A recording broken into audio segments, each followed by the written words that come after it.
That's the one, yeah. And then Monday's back to 1, 2 degrees. Okay. Yeah, good. So what's Spring Sunday? time. Monday says the low is -19, the high is -9. Oh, That's nice. it's a positive. At least we get up to -9, single digits. Let's see if it happens. That's a positive. Let's see if it. Okay, so let's just catch up to where we were. We were looking in the Makor Baruch regarding a virus, some kind of germ infection. Is that considered to be hezek she'eino nicker or not? On the one hand, there are many indications from the earlier sources that hezek she'eino nicker, an unrecognizable damage for which a person cannot be held liable in halacha, is only when it comes to a spiritual phenomenon that inheres within an object. So like I make something tame, right? But it's purely from, such that there is no ramification for a non-Jew. It's only vis-a-vis a Jew. That's one way of understanding hezek she'eino nicker. However, Rav Shraga extends hezek she'eino nicker to our case also, about a guy who infects the food to the point where no one wants to eat it. We don't know if it's infected or not. We just know that it's been reduced in value because of a stigma that was placed on it by a guy who potentially could be contagious. Okay, so that too, Rav Shraga says this is a hezek she'eino nicker, and that's not agreed to by everybody. So that's the first point he just wants to tell us. So the second point is Beis, ela da'od yesh ladun behezek she'eino nicker la'ayin, aval efshar lahakira al yidei re'iyah b'microscope u'chedoma. He says, what about something which is not visible to the naked eye, but would be visible to a microscope if you did it subjected it to laboratory analysis? Is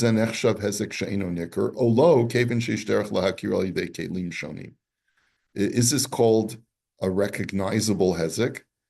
On the one hand, because you can detect it if you use the proper instrumentation, or do you say that since it's not recognizable to the naked eye, then halacha does not call it hezek, a recognizable hezek? You know, as far as kashrus is concerned, we deem insects that are microscopic as being halachically non-existent. You know, and that's the reason why you don't have to use them. There are certainly many foods that if you subjected it to a microscope, you would find organisms. And why is it permitted to consume bacteria? Bacteria are many times living organisms. And the reason is because halacha does not recognize them as bugs. Is that also because, when we do shakes and smoothies and we grind it also, you can't see it. So like you don't have to check strawberries. You don't have to check. No, whoa. No. Is that different? No. So strawberries can sometimes have little bugs, right? So you're supposed to check strawberries. Why is it that when you put strawberries in a smoothie that you don't have to check it? Because it's based on a Ramah in Simon, I think Sadi something in Yoredeya. This is going back to my smicha days, so it's many years ago. But it's based on the following principle. That a bug, why don't you say that a bug is buttle? If I cook a bug in a soup, why isn't the bug buttle? Right? There's more than 60 times the soup to nullify the bug, right? Like if a small piece of milk or milk product falls into a huge pot of cholent or something like that, we say it's buttle, and because it's 60 times the ingredient. So you don't say that with a bug because the rabbi said that a bria, beis reish yud hey, if it's in a completely whole organism, it's never bottle. Even if you have 6,000 times, a bria is not bottle. So the way that you get around that is that if you break up the bria into tiny pieces, then it can be bottle again. Okay, so that's why if you put something that has bugs in it is ground up. Like kale. Kale's a good example of stuff that has a lot of bugs. Fresh kale. Okay, So then it will be bottle. Now, here's the thing, and this is really important, Moish. We're going to get off topic, but it's important. If you know something has bugs in it, then you're not allowed to grind it up and make it bottle, because there's another rabbinic law that says ein mevatlin iser lechatchila. You're not allowed to knowingly make something that you know is in there bottle. Like I'm not allowed to lechatchila go ahead and pour a little bit of milk in my pot of cholent, knowing that it'll be bottle. I'm not allowed to. It's that if it happens, b'di'evet, it's bottle.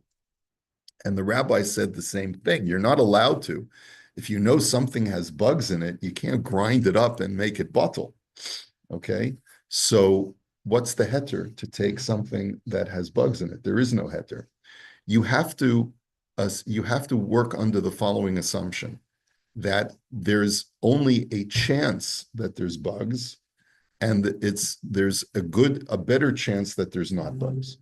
If there's a better chance that there's not bugs, then you're allowed to grind something up that there's a better chance that there's not bugs. When you buy frozen strawberries, for example, so there's a better chance because the tops are cut off, they're clean, they're USDA or Canada, whatever the Canada Food Agency is. What do they call it?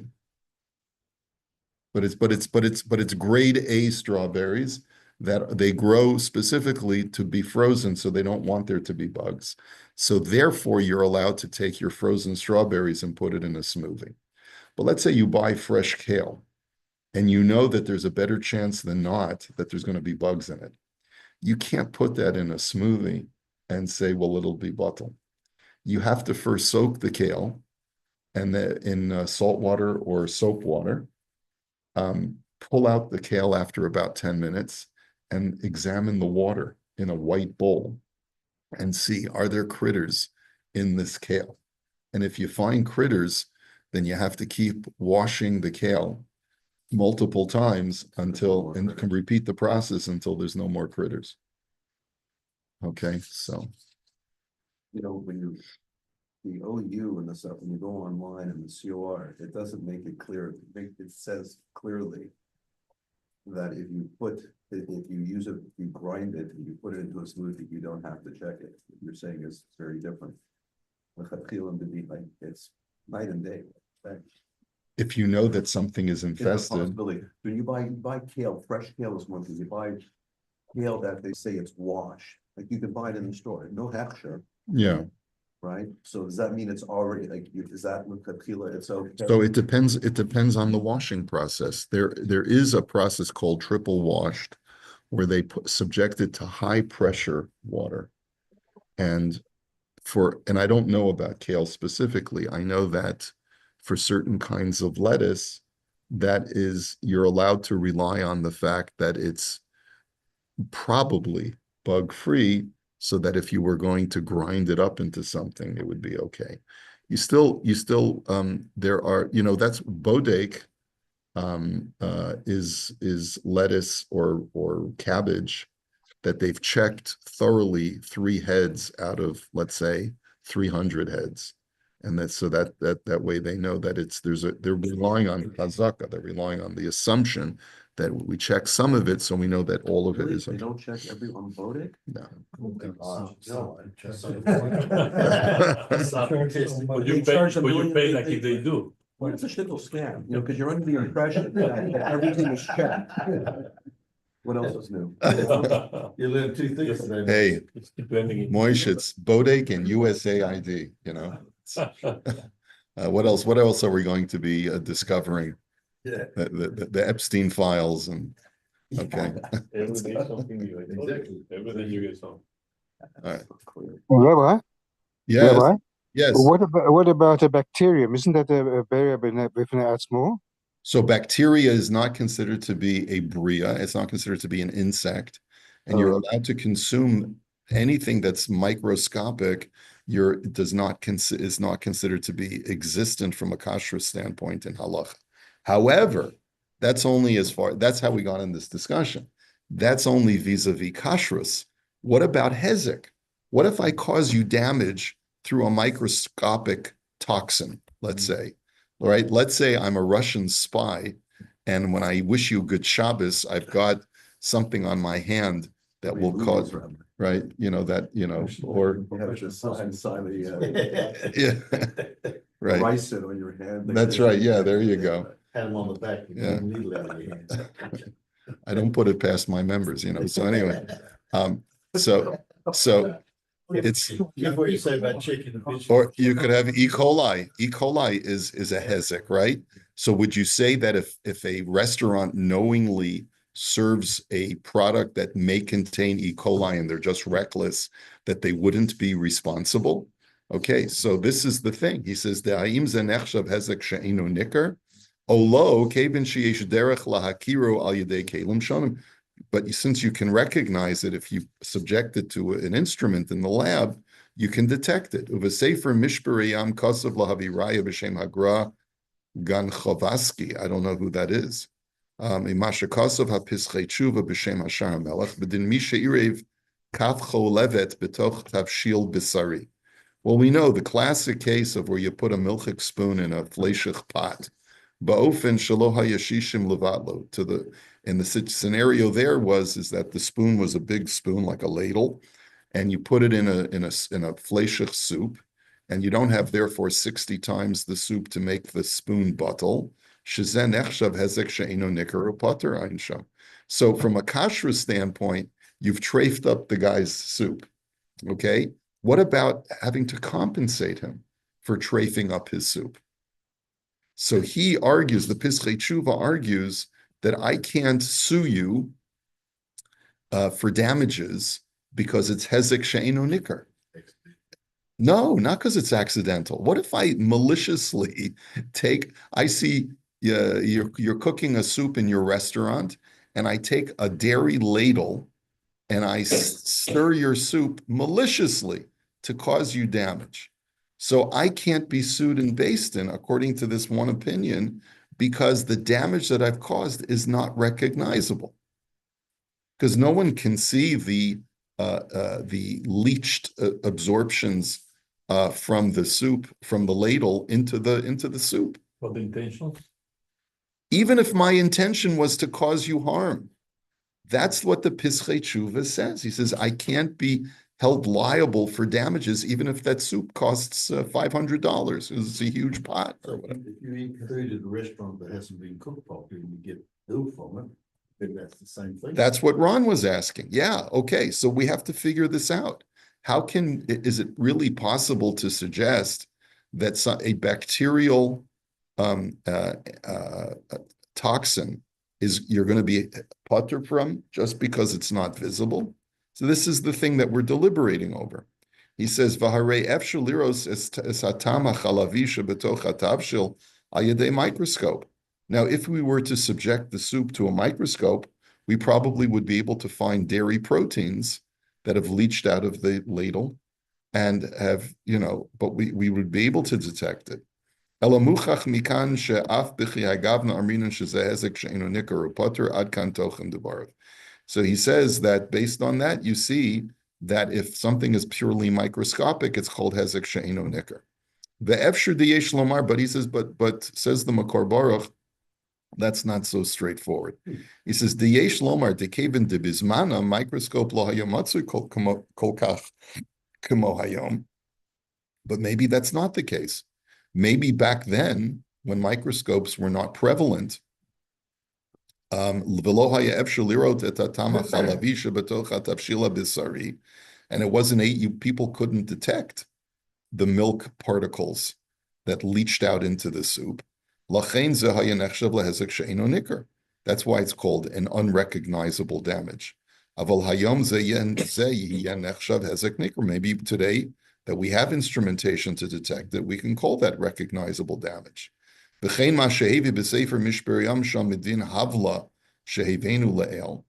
says there's a din of hevel, where if a person causes damage, remember we talked about where the air was injurious, where that's also called hezek she'eno nicker.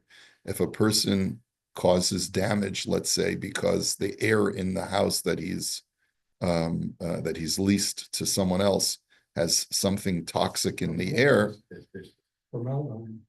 Yeah, or what, there could be, some harmful gas in the air. Yesh litchos canal debizman hagemara lo haya efshel lirot et ha'av klal. That in the times of the Gemara, you couldn't detect that toxic gas. Yeah, I'd like to sue some of the guys in shul at Shabbos Mincha who had too much cholent at lunch. B'chein efsher. B'chein efsher. Yeah. V'chein efsher da'ari b'gemara v'havla kazeh she'i efsher klal lir'oso. And it's also possible that's what the Gemara is talking about, that it's an invisible kind of gas. Ve'efsher de'bichei agavna shorim totsos miyad kagon de'misha ochal tavshil sheish bo chaydakim miyad nechle. And it's also possible that if you see immediate outcome of something that is toxic that's not visible, like a bacterium or a germ, efshir shezeh, like a person gets sick immediately after eating food or an hour later, efshir shezeh nechshav hezek nicker kaven demiyad nikeres hatotza. That since the outcome of that germ is visible almost immediately, so then that is called a recognizable hezek. Shuver isa sheken kasa b'sefer kayol tarog b'shem hagon Rav Steinman zatzal. Ve'efshel lidchos al pi masher kasafti lel b'shem hashita mekuzeses b'din havla shav sharon es hatotza shel havla yidei shabehim ames mikol makom zenikra hezek sheinu nikra v'tzarchim. So that's also difficult to come to resolution, because the Gemara seems to say that if an animal dies because of bad air that you've exposed it to, like that was the case of the swamp, remember, right? You brought out the animal to the swamp and it inhaled bad air, so then that's hezek sheino nicker. So that's a little bit hard to reconcile, even though the outcome of that phenomenon is recognizable almost immediately. The Gemara still calls it hezek sheino nicker.